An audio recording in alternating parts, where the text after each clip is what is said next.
Well, good afternoon, everyone, and thank you for joining us for our demonstration of the Watershed Game.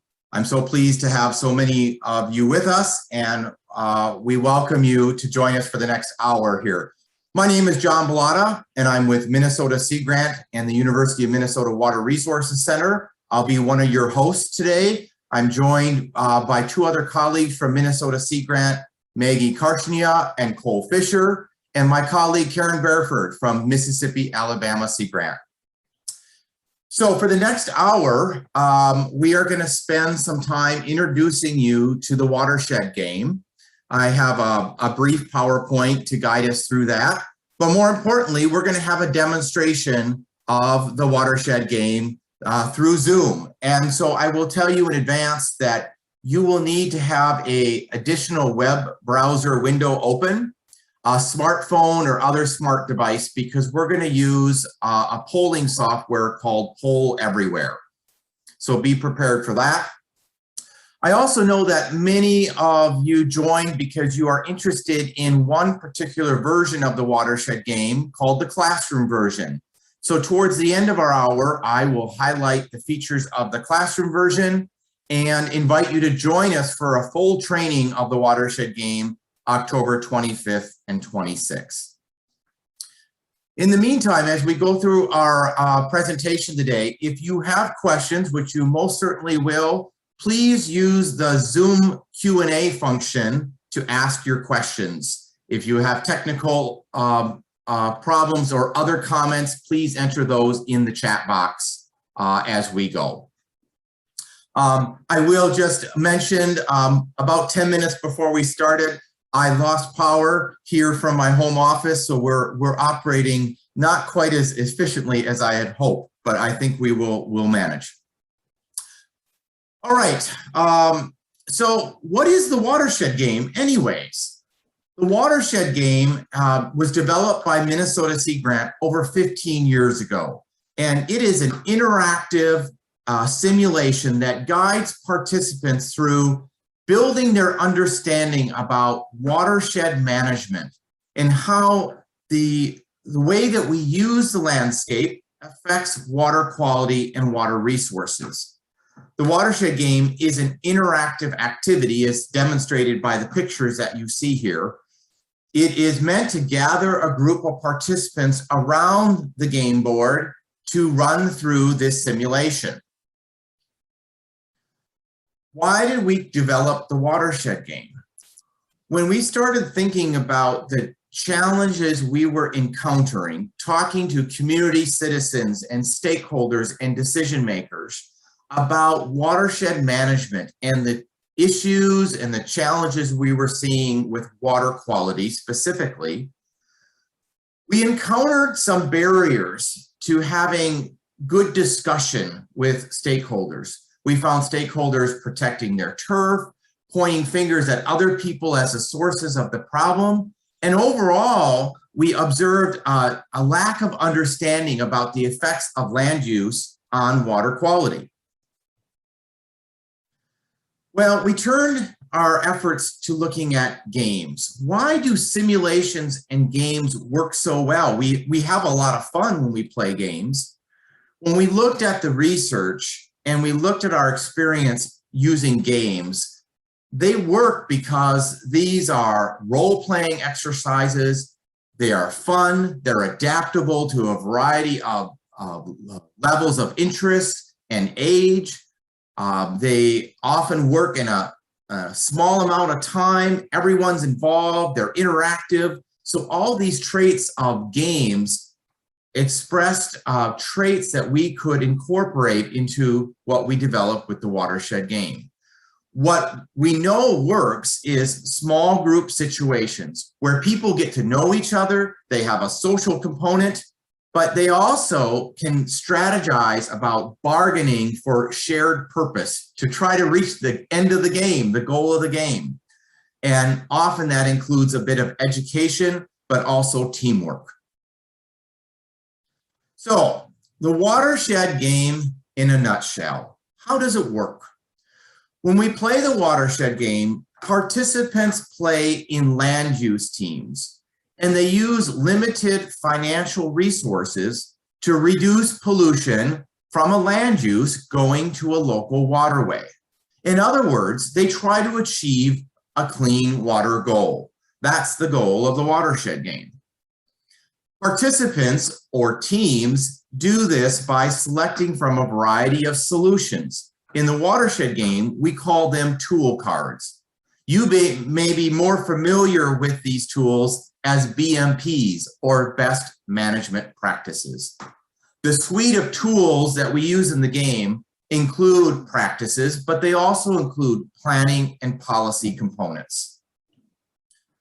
Other aspects of the game, well, we got to have money. The teams work with Watershed Game money or other units of money, and they have to balance their choices of these tools with their available budget. Another aspect of the game is that participants get to experience, as a surprise, unanticipated events that might happen in their community, such as a flood. So they sometimes don't see these unanticipated events coming, but they discover that sometimes these impact our work towards the clean water goal. During the last part of the game, what participants discover in their land uses is they cannot achieve the goal of the game, the clean water goal, without collectively working together across land uses. So what I want to show you here in a couple slides are our variety of watershed games that are available. We actually have 4 different versions of the game intended for local leaders. These are community groups, neighborhood groups, groups of decision makers, church groups. They are meant to be used with adults, and we call these our local leader versions. And there are 4 different models available to be used with local leaders. They represent different water resources. The one that's on the screen with you here is our stream version, which is the version that we will be using during our demonstration today. One of the things that you can see here is the watershed boundary depicted by this green dashed line. Now, there's a lot of detail you can't see on your laptop or computer screen with these board games, but this board game is actually about 3 by 5 feet in size. So it's relatively large. It's the size of a small banquet table. Another model of the local leader version is the lake model. This is meant to represent a typical lake with land uses that surround that lake, including agriculture, farmland, parks and cabins, residential, and a small city. And so all of these different models with the local leader, they operate the same, but their main water feature is a little bit different and unique. The third version we have available in the local leader model is the large river version. And this is meant to represent a large river flowing through a community that includes agriculture, parks and open space, a new land use to the game called industrial area, residential, and a big city. So I know there's a lot of detail you can't, again, see on these screens, but all these land uses have a variety of impacts to the water resource that is featured. Variety of pollutants do show up here if you were to see the game boards in person. So these watershed games actually fit together in a series. You play each one individually, but I wanted to illustrate here that the stream version actually feeds into the lake model, which feeds into the big river version, which feeds into all large rivers in the US eventually end up on a coast, whether in the Great Lakes or one of the coasts around the country. And so our newest game board to our suite is the coast model, representing a fresh or saltwater estuary along our coasts. So I do want to spend a bit talking about the classroom version. I'm going to wait to do that until after our demonstration today. The classroom version of the game has been adapted to be used in both formal education settings for K through 12, but also other informal settings like with a 4-H group or some other group with youth, perhaps at a field day experience. So I'll talk more about how the classroom version is different after our demonstration. Some of the game features that we use during the game is all the land uses play simultaneously together. They're trying to achieve this clean water goal, but representing their small land use. And again, they choose between these tool cards, trying to balance their money, the Watershed Game money, which is very similar to Monopoly money, and they have to weigh their cost benefit. Again, what these teams are trying to do is to achieve this clean water goal.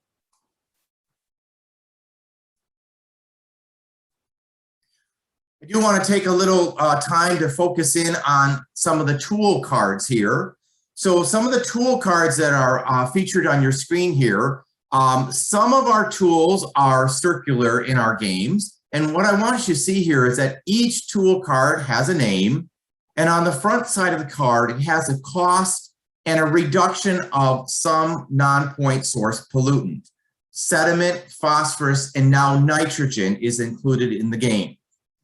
Over on the right-hand side, our newest versions of the cards are rectangle. And you can see they have a cost in a larger increment values, as well as these pollutant reductions in nitrogen, phosphorus, and sediment.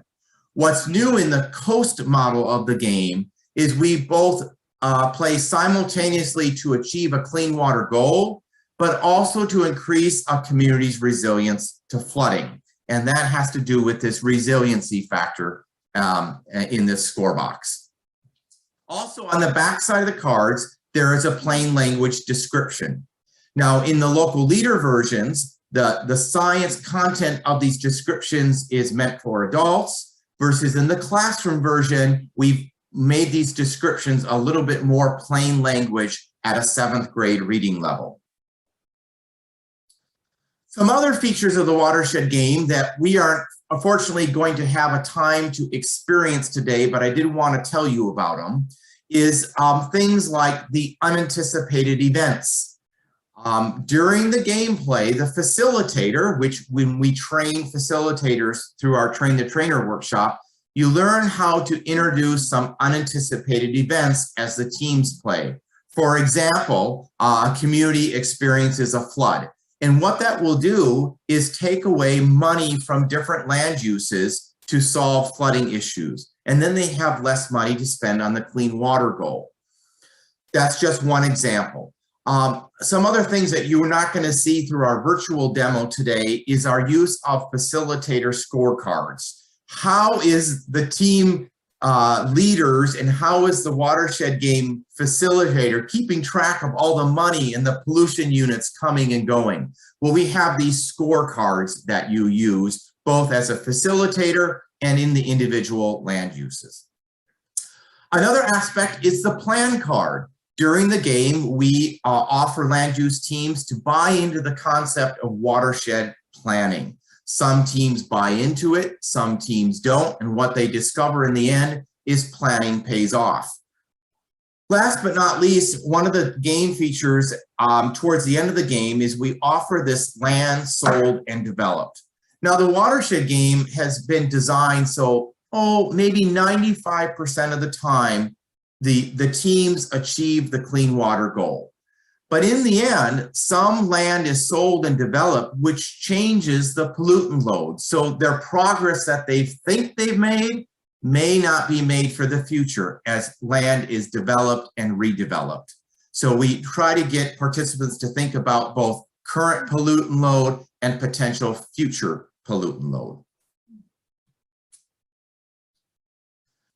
All right, so perhaps that's enough of me trying to talk through what the Watershed Game is through PowerPoint slides. We are going to do a demonstration now. Now, a few caveats about our online Zoom demonstration today. Again, the Watershed Game was designed to be used in person. We gather students and adults around the Watershed Game to play. And as you all know, everything changed with the COVID pandemic. So what we're trying to do today is to demonstrate virtually how the watershed game works. We won't be separating into land use teams. All 38 of you that have joined us today will be playing as one land use team as we demonstrate how tool selection works. So we won't get this debate between land use teams like you would normally get when we play the game in person. But you'll get a feel for the land uses close up. We're going to zoom in on the game board so you can see some of the detail, and you'll look at the cards a little bit closer and the points and the selection.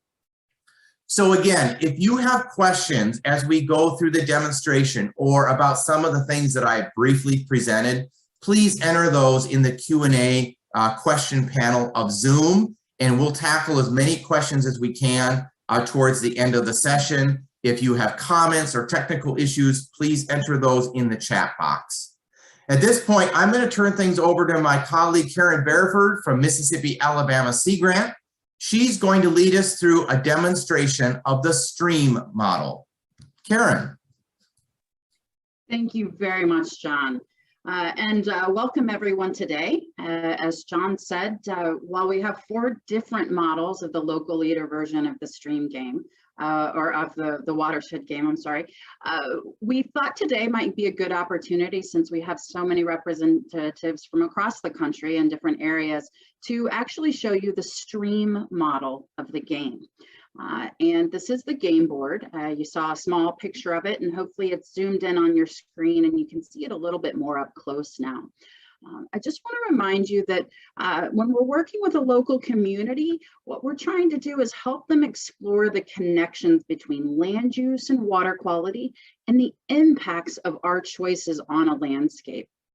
Now, the goal ultimately is to reduce the non-point source pollution to the stream by implementing tools that meet a clean water goal. And this stream that you see on the screen right now is the stream that we're playing for. Now, what you're going to notice is this is what we call a small headwater stream. You know, it's a fictional landscape, which means that while you're seeing a variety of different things on here, it might not see everything that you would normally see in your particular community or in these different land uses, but you should see a lot of things that you can really resonate with. And so just want to kind of draw your attention. We have 4 different land uses on this board. Up in this top left-hand corner, we have the forest land use. And you'll see a variety of different things that are going on there in the forest. Just down below, we have a traditional farmland or agricultural type of land use. To the right of that, we have a residential land use. And then above the residential, we have what we call a city. And you'll see a lot of the traditional types of things that you would see in a normal city. John noted on the presentation that we also see the watershed boundary in this green line here, which helps you to understand that all these different land uses and the things that are going on actually are within the watershed boundary of what's going to impact this stream that we're dealing with today. Now, we'll see that each one of these different land uses actually comes with what we call a starting pollutant load. And what this helps us to understand is every one of these land uses is actually contributing equally to the pollution in this particular headwater stream. The goal here is not to actually point fingers, but to understand that we all play a role in this system. And we all play a role not only in the contributions, as well as how do we help resolve those and make better land use choices. And even you'll note down here, we have this undeveloped land that I noted out to you. Even that has a pollutant load and is helping to contribute. Now, in this particular demonstration, we are going to be dealing with sediment. And so each one of these initial loads are the amount of load of sediment that's coming from each of these land uses. And you'll note that if you tally all of those up, our starting pollutant load is 205. Now we've actually established for this particular round that what we want is our clean water goal is going to be 75 units of sediment. Now, this clean water goal has been determined through scientific study to protect human health and aquatic life in this particular stream that we all care so much about. We have to get that pollutant load lower than 75 units by the end of the game in order to protect the water body and its uses. We just need to also remember, though, that sediment's natural. It plays very important functions in the system. And so our goal over time here is to actually reduce where we have excess sediment. I'm not trying to eliminate all of it, just the excess that can lead to deteriorating water quality issues. Now, we're going to go to the next screen here, and I'm going to zoom you in on the farmland use. What you'll notice here is that we have a lot of traditional farmland uses and activities. We have monocrops, we have empty or conventionally tilled fields, we have animal grazing happening right up here. And what you see here in the middle, this is actually some silviculture that's left over from our farmland that would normally happen over here. So that's not really part of what we're focusing on, is all of these things that are to the left-hand side of the stream. And again, we're looking at sources of sediment and excess sediment. Now, normally, as John had indicated, we would have land use teams, and we'd all be sitting around a board that was approximately 5 feet in diameter, and we would have about 12 to 20 of us just sitting around this board, and we would break you up into the 4 different land uses. And so you'd have a team of maybe 3 to 6 different people that would be working on the particular farmland land use with you, and you'd be able to discuss some of these things. But for today's demonstration, with all of us, we've got about 40 of us here online, and just to give you a flavor of what it's like to play the game, we're all going to play together and as one land use. So we're going to all vote on cards and those sorts of things as part of the farmland land use here in the beginning. Again, you would normally have time to talk and do some various things, but at this point, what we're going to do is, first of all, I would like to draw to your attention that there's a variety of different sources of what we would imagine to be excess sediment within this land use. And we would ask for you to break out into your small group and talk about what some of these are, and maybe identify them, and come back and tell us about maybe one that you see that's of particular interest to your group. For the purpose of this demo, I'm going to ask, hey Maggie, do you mind unmuting yourself and maybe pointing out a source of excess sediment that you notice on the board? Yeah, Karen, I think that a conventionally tilled field is missing a vegetated buffer. So this sediment that you're seeing right here going into the stream, huh? Yeah. Yeah, that's a great example, Maggie. Thank you very much. I'll just also note that up here in the cattle grazing is another area where you might have noticed that there's a potential for some excess sediment. And even down here, you see some additional sediment that's coming from this irrigation piping. So great, thank you very much. Now, what I want to do is I'm going to jump over to this next board, and what I'm showing you here in the farmland land use for the headwater stream version, we actually have 7 tool cards. Now I've blown up and I'm showing you 6 of them here so you can get a better idea and see a little bit of detail about what John was discussing as far as being able to see the titles. You'll actually see some of these boxes with the cost and the reduction in sediment load are a little hard to see, so I've added them underneath each card.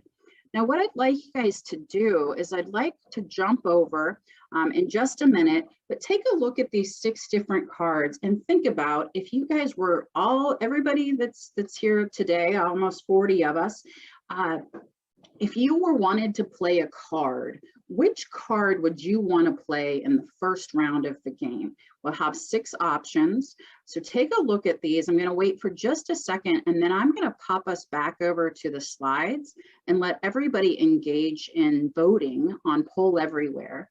So while I'm giving you a second to kind of look at this and make a decision, most people are kind of judging cost versus this reduction in sediment. I'm going to ask if Maggie or Cole could please put the Poll Everywhere link in the chat. And while we do that, again, I'm going to jump you back over to the slides and open up the voting so that you can vote on which tool card you would most like to see me play for this first round of play. And the voting's open, so feel free to jump on in.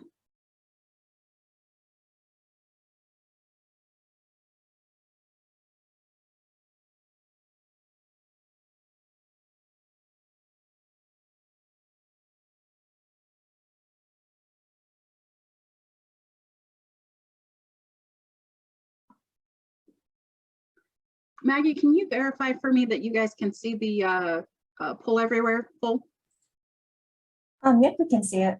Perfect. Okay.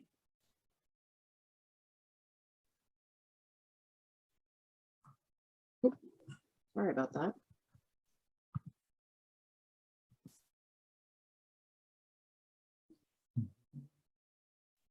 Well, looks like we might be having a technical glitch for some reason. Just to keep things flowing along, I'm going to go ahead and just make a decision for us and say that you all decided, Maggie had brought out about the conventionally tilled field. So we're going to say that we're going to play tool card B. We're going to move over to the next slide here, and I just want to show you the really great feature about these tool cards is that as you go to place them on the board, you'll notice that it actually shows what that practice would look like and corrects what you're seeing on the original board. So you'll see as we move that into place, we actually now see that they've put some cover crops on that traditionally tilled field. And so you can see here that now then there's some cover crops and that sediment is actually missing now. So that's great news. And what we're going to do now is we're going to jump over and show you what the scorecard would look like. And if you imagine that all of the land uses got a chance to actually play, what we would have done is we now tally and we see that it appears that residential would have decreased their sediment load by 15. We decreased our sediment load from farmland by 15. And as we total all of that up, we're now down to 155 sediment load. So we're making good headway towards our goal. So we will jump over and we'll see that you can tell that the tool card that we had played the first round has an X on it because we can't play the same card twice. So what we will do is we'll actually just now imagine that it's round 2 and you guys are thinking about, well, what tool card might you want to play second?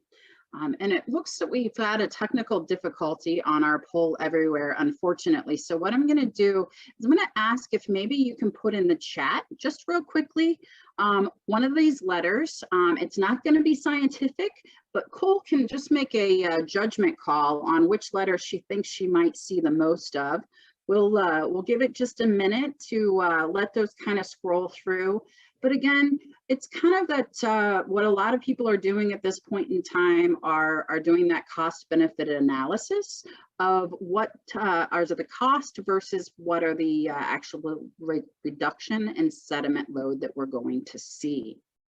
So to that end, Cole, do you have a overall idea? Maybe you're saying it seems like maybe it's choice E, which is this manage grazing, which is going to cost 2 units of money, and it's going to reduce our sediment load by another 15. That's a great contribution. So we'll come back over here to see what that actually would look like. And you'll see that as we manage that grazing, we've now reduced that large mud puddle In the field, we've actually increased some vegetation along the stream so that we don't have that sediment going into the stream from here. And then that does look like, if I were those cows, I'd rather be in that area as well. Perfect. Okay, so then if we jump over, and John's helped us out and shown what this would look like as far as our scorecard. And again, we're just mimicking, but if we had other land uses that were actually contributing to reduction in sediment load as well, you can see those numbers have changed. But you can see that John showed us that we've reduced our sediment load by another 15, which takes us down to a sediment load of only 20 at this point in time after round 2. And as a game board, everybody has come together and we've gotten our sediment load all the way down to 105. So we only have 30 more points that we've got to reduce in order to meet our clean water goal. So that's a great job. So instead of doing a round 3 with our farmland, I want to give you an opportunity to actually see a different land use a little bit up close as well. So I want to show you the city land use on the board, point out a few sources of sediment here as well. You've got a construction site.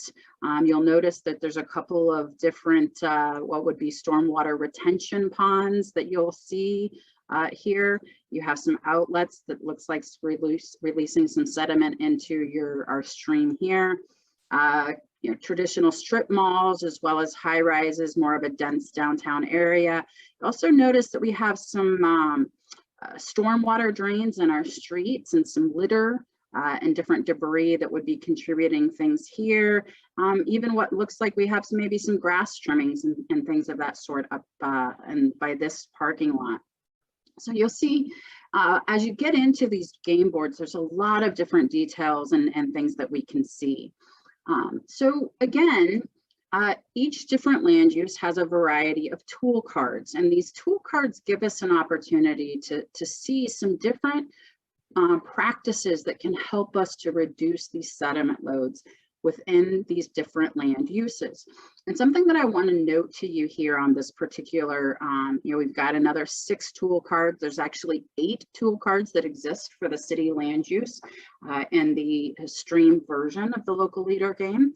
But we'll notice that you have things like involve citizens and involve and educate citizens, which is more of an education type of thing, where you also have things like adopt redevelopment ordinances, which are, you know, plans that and policies that would have to happen actually within your city government.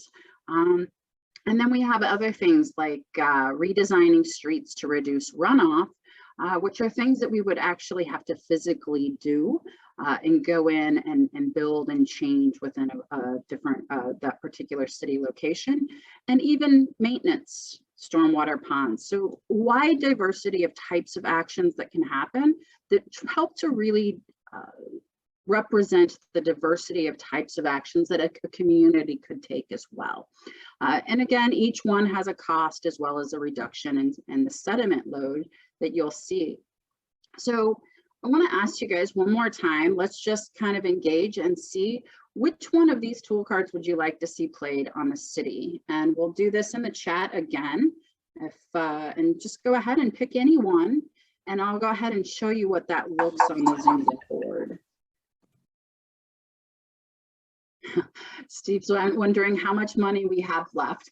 It doesn't really matter right now, Steve. That was one of the features that John mentioned that we don't have time to really feature in and show you about the cost and those sorts of things on this particular demo. But let's just assume that we still have 2 units of money just for fun.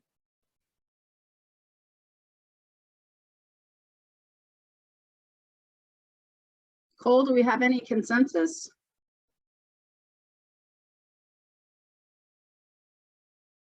Maggie's saying A. Okay, we can go with A.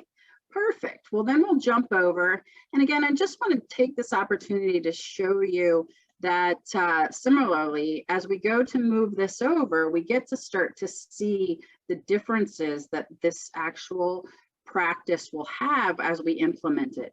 And what you'll notice is that we have a lot of vegetation right here. We're no longer going to be seeing the vegetation that's coming off into the parking lot. And so that's where we'll place our tool card. And again, this particular one, it cost us 2, but it reduced our sediment load by 15, which is great. Remember, we only had 30 that we had to reduce our sediment load by the whole round 3. So we're halfway there with ours. And John's updated our numbers. What you'll see here is that after everybody played their cards for round 3 with significant help, because we reduced things by an extra 15, what we've reached is 60 pollutant load, 60 sediment units, which means that we meet our goal. So yay, great job, everybody. And just wanted to wrap back around and remind you that we had that undeveloped land that was down in the right-hand corner, bottom right-hand corner of the board. And this is a piece that, as John had mentioned, we could play if we needed to, just to help emphasize to people that, you know, there are a lot of events that are out of our control. And if that land were to be purchased and maybe developed, it might increase the sediment load. So if we had, our goal was 75, we were down to 60. But if we had an additional 25 units that were added in, then that could really impact as to whether we were meeting our clean water goal or not. So just one final image I want to show you guys. This actually shows every tool card for each of the different 4 land uses actually placed on the board, just to show you that every tool card has a place. And so it's really wonderful to be able to go in and see all of those different actions and see how those come into play. With that, John, I'm going to go ahead and turn it back over to you. And let you spend a little bit of time and talk to them about the classroom game. Great, Karen, can you hear me? Yes, I can. Well, I am now on my iPhone because we lost power again. So as long as you can hear and see me, if you could share the slides and go to slide 19, I can present. If you could advance the slides for me.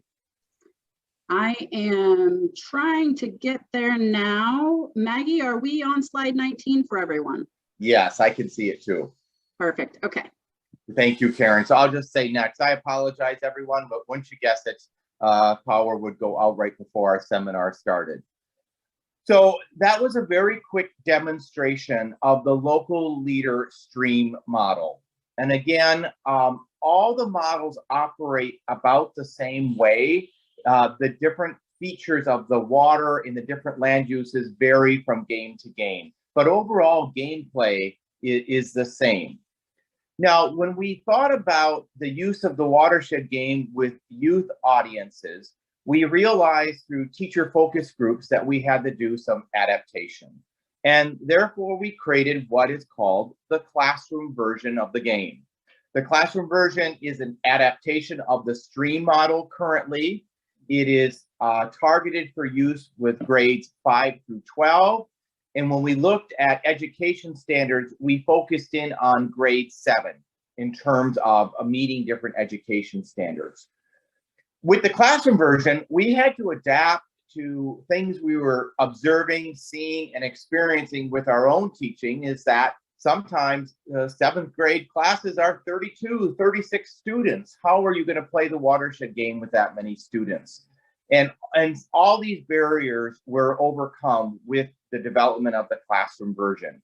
So what I want to do is talk a little bit through some of those adaptations and how it's different. But one of the things that we did do is we quickly learned the classroom version could not just be about water science. It had to include math, social studies, English language arts, and some of these other things. So the Watershed game is truly an interdisciplinary tool that can be used in the classroom. Next slide, please, Karen. So again, same science concepts, but it has to operate a little bit different. So in the classroom version, students are divided up into smaller student teams where they work on their own for much of the Watershed game. And this is all guided by something called the student worksheet. And I'll show you that in just a moment. In the local leader versions of the game, sometimes you can play with the Watershed game money, or candy is sometimes the units we use, but we couldn't do that in the classroom version. So we actually created Watershed game money that looks like Monopoly money, so we could also increase financial literacy with the students and the youth that we play the game with. The other adaptation is we no longer talk about points of pollution with the Watershed game. We talk about something called PUs, or pollution units.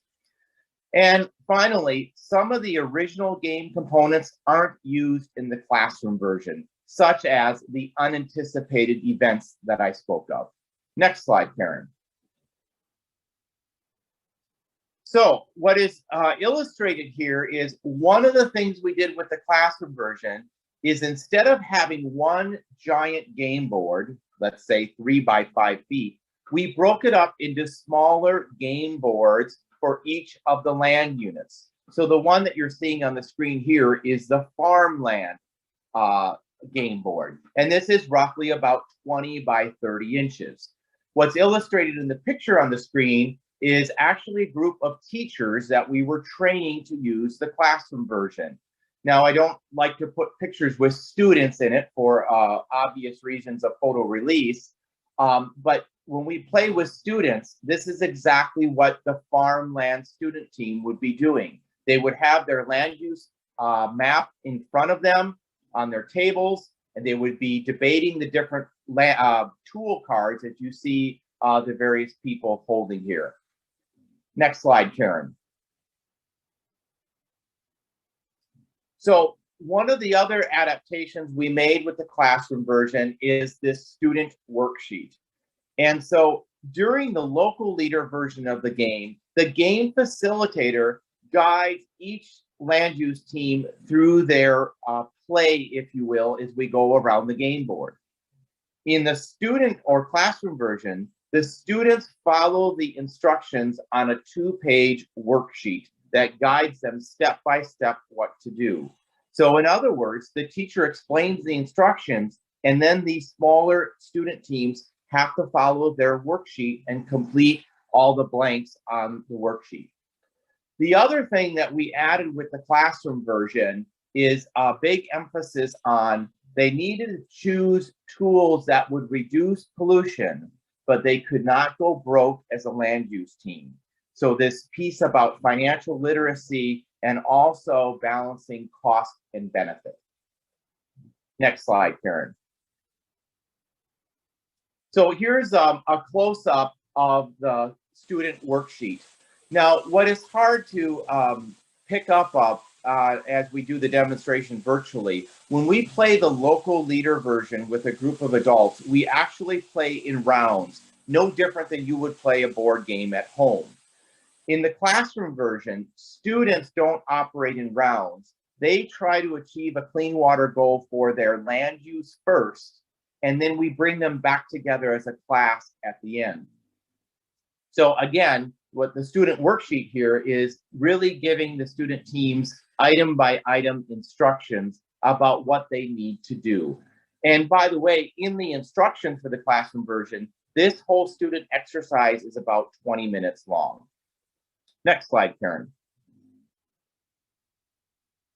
The other piece that we adapted in the classroom version is realizing we had groups of young adults playing this game. And we needed to give everybody in the land use teams something active to do. And so we created these roles that different students or young adults could play or take part in as part of their land use.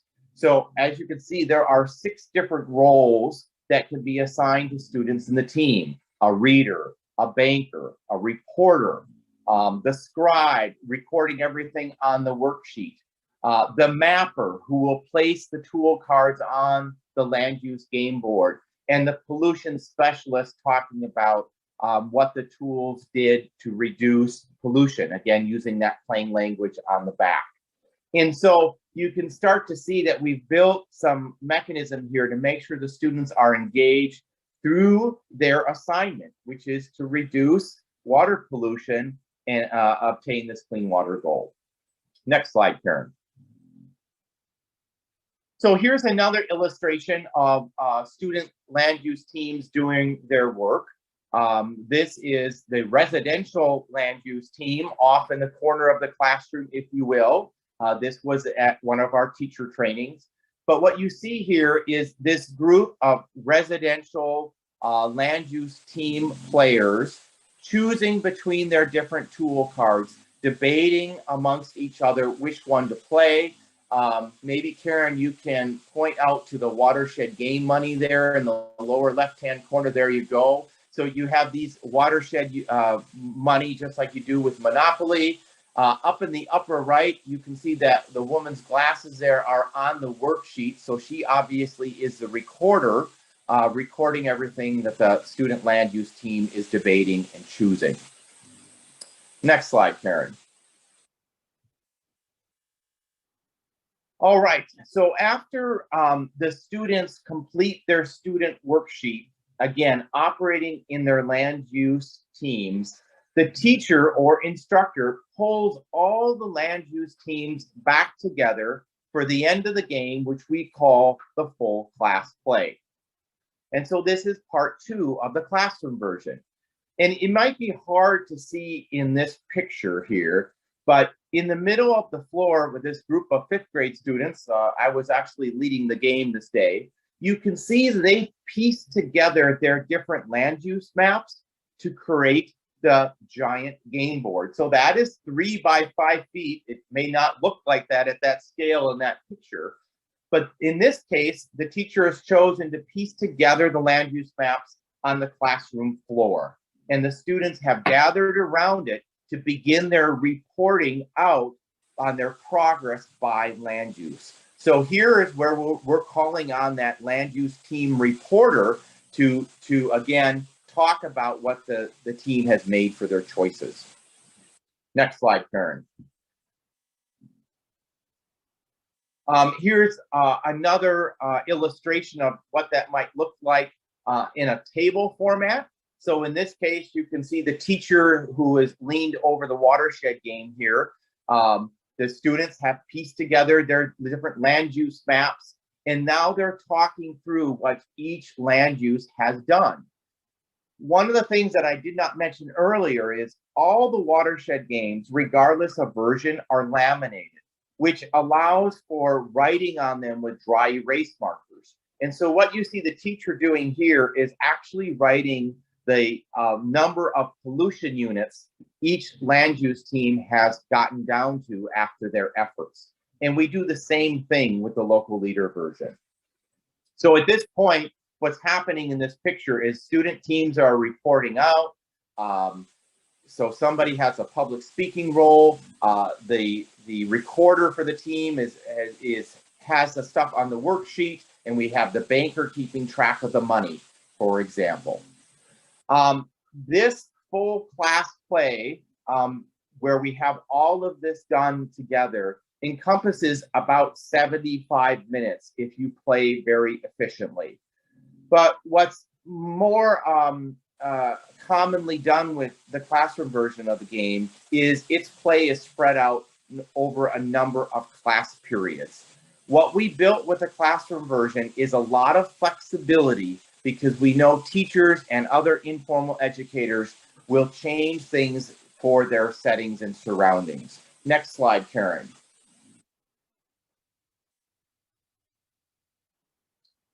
Lots to see on this screen here, but what I wanted to illustrate is the classroom version has very descriptive step-by-step instructions. And so you can see here on that second image there, Karen, where we have it divided about what the teacher should cover in class period 1. So for example, on Monday, and when you come back for class period 2, which could be Wednesday for science class, we're actually going to play the game.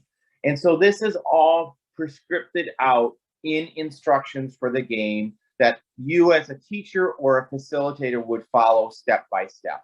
And this is the same for the local leader versions as well. They all come with complete step-by-step instructions. In addition, we include different appendices or scripts that you can follow an example as in opening and leading the game. Next slide, Karen. So with that said, I know that's a very quick summary and presentation about the different versions of the Watershed game. So again, more information is available on the website. As we're going to take some questions from you now. Continue to insert your questions in the chat box or in the Q&A panel, and we'll take the remaining of our time to answer some of those questions.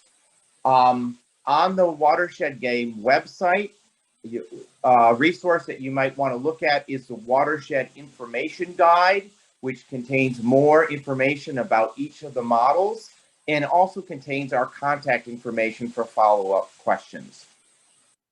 Where we're going from here, and one of the reasons that this demonstration session was inspired by, is many people were reaching out to us regarding training for the Watershed Game and its use. And they weren't quite sure which training or which model they might want training on or which session to participate in. So that drove us to create this short demonstration that hopes that it will guide you to decide if you want to participate in a training and which version you would like to get trained on. And so upcoming here in October, we are going to feature 2 different training sessions. On Monday and Tuesday, October 25th and 26th, we will have training on the local leader models of the game. To use the local leader versions of the game, it does really require you to participate in this training. There's a lot of complexities that go into leading this giant board game with a group of adults or local leaders.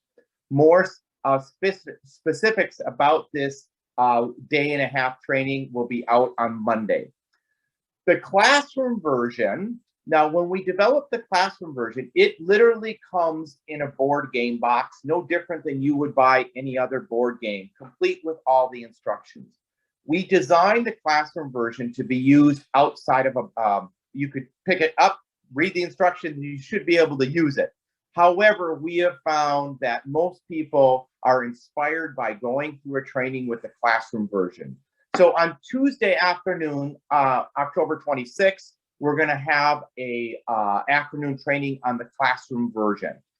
When the training announcement comes out on Monday, you will be able to register for one or the other or both of these. For our formal K through 12 teachers that are joining us today and interested in the classroom version training, you will be able to join us just for that Tuesday. And we do believe that we will have a number of teacher substitute pay stipends available. So you can take time off from your classroom schedule, find a substitute teacher so you could attend this training. So more on that will be released on Monday. So with that said, I think we will start to wrap things up on our end in terms of presentation, and we'll entertain some questions that you most certainly have about the local leader and the classroom version and how all of this works.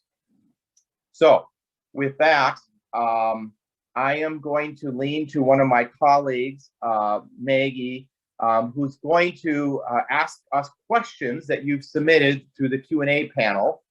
And we'll tackle as many of those as we can before we need to end at 4:15 Central Standard Time. Maggie. Great. Well, I'm going to throw this first question to Karen, and it is sediment the primary pollutant issue in the Watershed Game, or is it only this version, or are there other pollutants dealt with as well?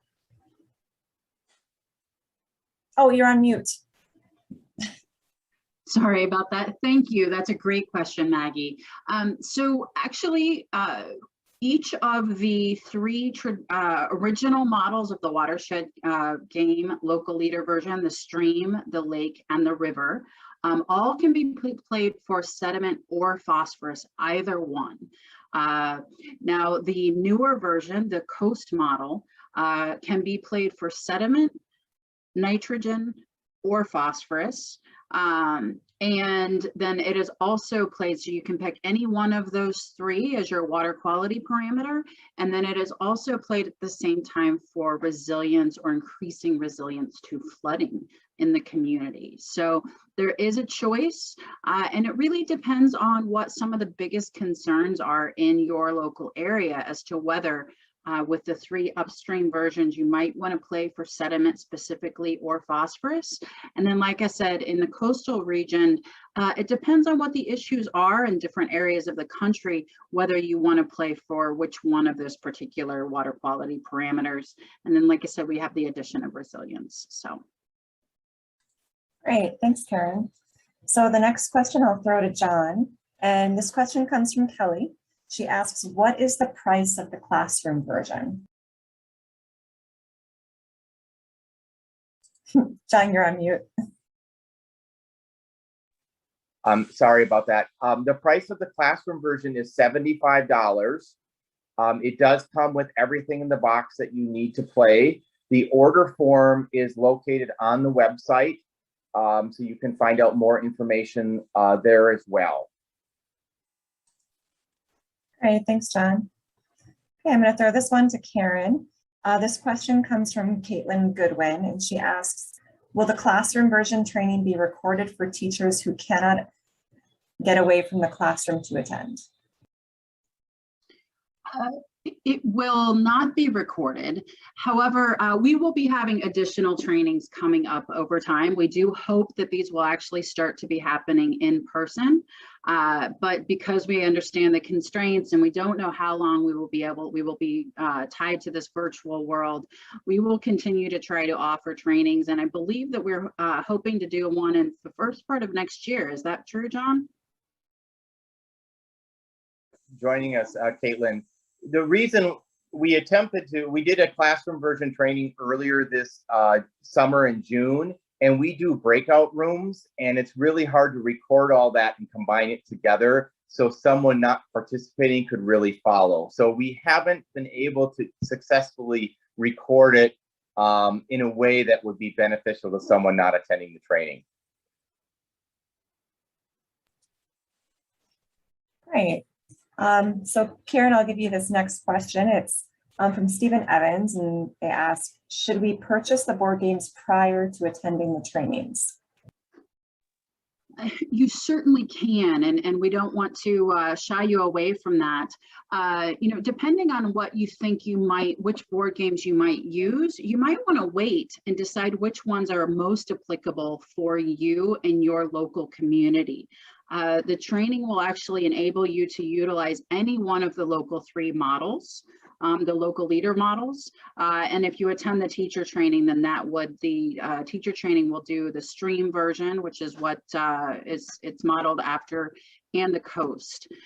So by all means, if you want to order all 4 or 6, please do. But you might want to wait and see which ones you might find that you'll use the most, and then start with those. Okay, thanks, Karen. So the next question will be for John, and Danny Wallums asks, I see that you have adopted some of this to Jamboard. Is there a way that we will be able to also get a copy of that for virtual instruction? Great question. At this point, we're not sharing the Jamboards. But what we are currently working on is doing reconnaissance about how to play the Watershed game digitally with other audiences. The Jamboards that we've constructed so far are just for training, which we've had to develop because of COVID. Again, I'll reiterate, I've been using the Watershed game for 15 years. It was designed to be an in-person activity, and it does very well at that. It's been very effective. And it's just been wonderful. But in the time of the pandemic, we've had to change course. And right now, what we've been able to do is piece together training for all of you to understand and to build your capacity to use the game in person. But we haven't shared those Jamboards yet. But we're going to work on that. That's in our next work plan. Thanks, John. Next question's for Karen. Kelly says, thanks for the direction to the order form and the price. Can you get the Coast model version and the classroom version? I only see one option for the classroom version. Kelly, unfortunately not yet. We have two of our team members, actually I guess maybe three of us now, that are prioritizing working on that and getting that fully developed and ready for production. But as John noted earlier in the discussion, because of there's just a few small tweaks and things that need to be changed, especially the language and making sure that we have it at a level at which an 8th grade student could understand, and hopefully maybe even a little bit lower, because quite a few of us have actually used the Watershed Game classroom version with all the way down to 5th grade students. It's taking us a little bit of time, and we do hope to have that ready for production early next year. So please stay tuned, but not yet. Thanks, Karen. John, related question. Is the Coast model complete available? Can they get it today? Great question. So I know many people have been interested in the Coast model, which we've been working on, believe it or not, for about 1.5 years now.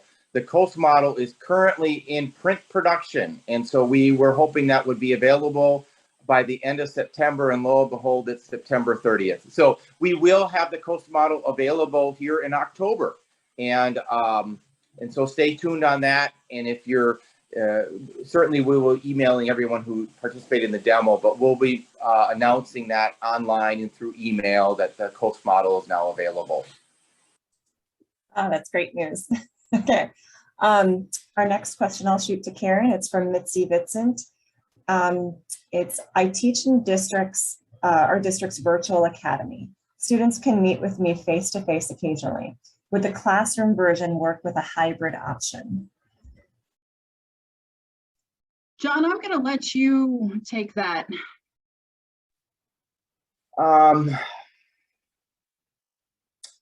I would say, I guess my short answer is no, not at this time. Again, you know, the classroom versions were developed for this in-person experience. I know COVID and the pandemic has been happening for a while, but we've been challenged for the last year trying to imagine what a digital play of the Watershed Game would look like with a group of 18 adults or 30 students. And so we haven't been able to put together the digital platform that would be necessary to do that. So not quite yet. I would just discourage that. Thanks, John. I think this next question might be for you as well. Danny Wallums asks, are we allowed to adapt your models to localize them if we have graphics people? Make them look more like our own local streets, systems, etc. And then disclaimer, he says, 100% understand why if that's not the case. Well, the Watershed Game itself is quite adaptable. Once you start to use the game, you know, people verge off the written directions and use it different ways. We don't give out our graphics per se, they are copyrighted, but I have known other people to create some of their own tools to use with the game, but that's not commonly done.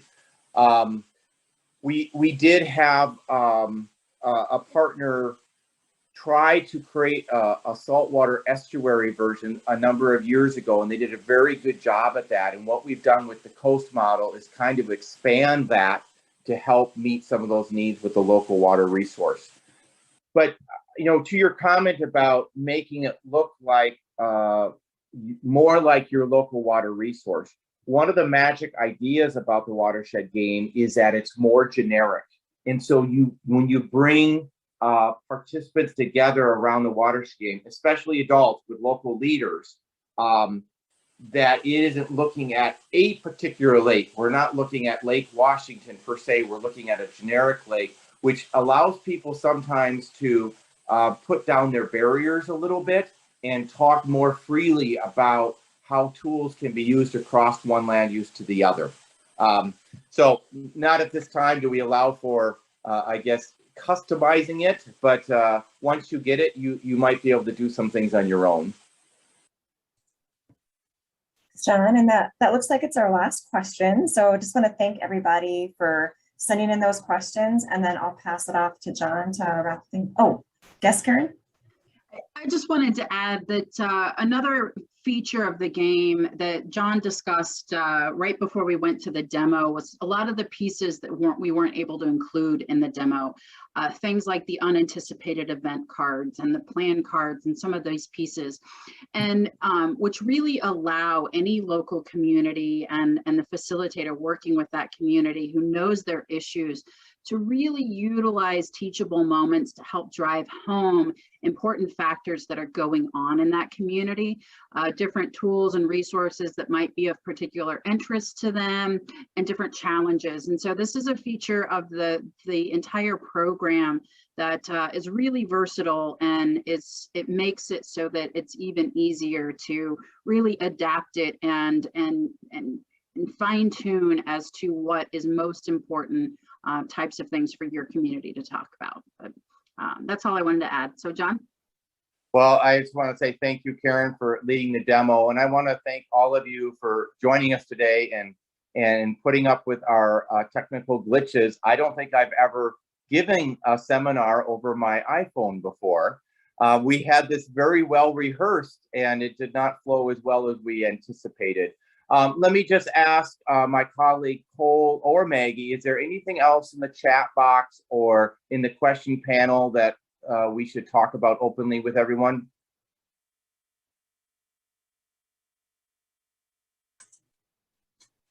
Nothing here. Okay. There is one more question that came in, but I think you are answering that with the upcoming trainings. It's just that, do you have a train the trainer program? I'm thinking about local school teacher trainings. Yeah. So again, what I will reiterate is on Monday, we will announce upcoming trainings for October, and you will all receive details about those. They will specify a detailed agenda so you get a better idea about what we do.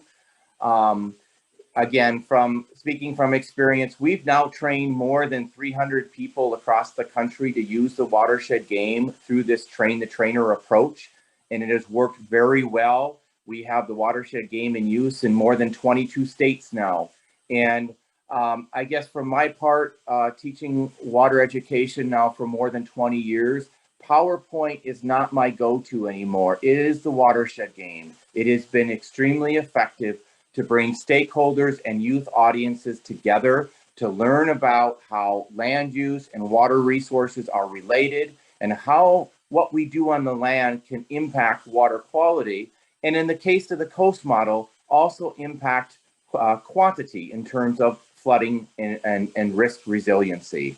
And so I hope that this demonstration has answered some of your questions about the Watershed Game. We will follow up again with an email, and by all means contact us with your questions. And we hope that some of you will join us for our upcoming training here in October. So thank you all again. Have yourselves a great day, and we look forward to meeting you or running into you virtually in person in the future.